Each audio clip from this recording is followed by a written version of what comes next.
പുതിയൊരു വീഡിയോയിലേക്ക് സ്വാഗതം. കേരള ബ്ലാസ്റ്റേഴ്സ് ഇന്നലെ പഞ്ചാബ് എഫ്സിക്കെതിരെ 2-1 എന്ന സ്കോറിലായിരുന്നു പരാജയപ്പെട്ടിരുന്നത്.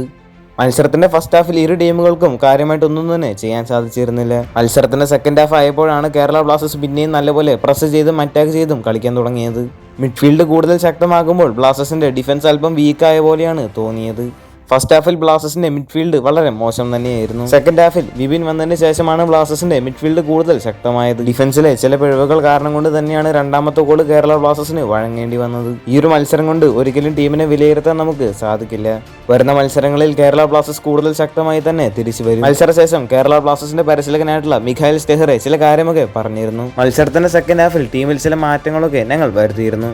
ഒരു ഗോൾ സ്കോർ ചെയ്യാൻ സാധിച്ചു എന്നുള്ളതും പ്രധാനപ്പെട്ട കാര്യം തന്നെ. സെക്കൻഡ് ഹാഫിൽ ഞങ്ങൾ 3-5-2 എന്ന ഫോർമേഷനിലാണ് കളിച്ചത്. നല്ലൊരു ക്രോസിൽ നിന്ന് നല്ലൊരു ഗോൾ സ്കോർ ചെയ്യാനും ഞങ്ങൾക്ക് സാധിച്ചു. മാത്രമല്ല സെക്കൻഡ് ഹാഫ് ആയപ്പോൾ ടാക്ടിക്സിലും ചില ചേഞ്ചസ് ഒക്കെ ഞങ്ങൾ വരുത്തിയിരുന്നു. ഞങ്ങൾ വിജയത്തിന് വേണ്ടി തന്നെയാണ് മത്സരിച്ചത്. എന്നാൽ നിർഭാഗ്യവശാൽ 2 ഗോളുകൾ ഞങ്ങൾക്ക് കൺസീഡ് ചെയ്യേണ്ടി വന്നു. ഇനി ഭാവിയിൽ ഇതുപോലെ ഗോളുകൾ കൺസീഡ് ചെയ്തേക്കില്ല എന്ന് മാശാൻ കൂട്ടിച്ചേർത്തു. മത്സരശേഷം മിഖായിൽ സ്റ്റെഹറെ വ്യക്തമാക്കിയ കാര്യങ്ങളാണിവ.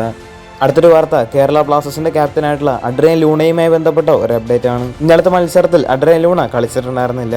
ഫീവർ ആയതുകൊണ്ടാണ് താരം കളിക്കാത്തത് എന്ന തരത്തിലുള്ള വാർത്തകളൊക്കെയാണ് നിലവിൽ ഇപ്പോൾ പുറത്തു വന്നുകൊണ്ടിരിക്കുന്നത്. ലൂണ വന്നാൽ മാത്രമേ ഇനി കേരള ബ്ലാസ്റ്റേഴ്സിന്റെ മിഡ്ഫീൽഡ് കൂടുതൽ ശക്തമാവുകയുള്ളൂ. ഒരു പ്ലേ മേക്കറുടെ അഭാവം ടീമിൽ കാണാനുണ്ട്.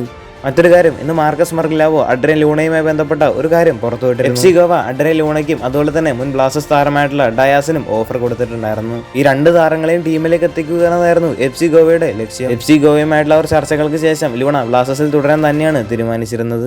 എന്നാൽ ഡയാസിന്റെ കാര്യമാവട്ടെ അവസാന നിമിഷത്തിൽ ഗോവയേക്കാൾ മികച്ചൊരു ഓഫർ ബംഗളൂരു എഫ് സി മുന്നോട്ട് വെക്കുകയായിരുന്നു. അത് താരം സ്വീകരിക്കുകയും താരത്തിനെ ബംഗളൂരു എഫ് സി ടീമിലേക്ക് എത്തിച്ചു.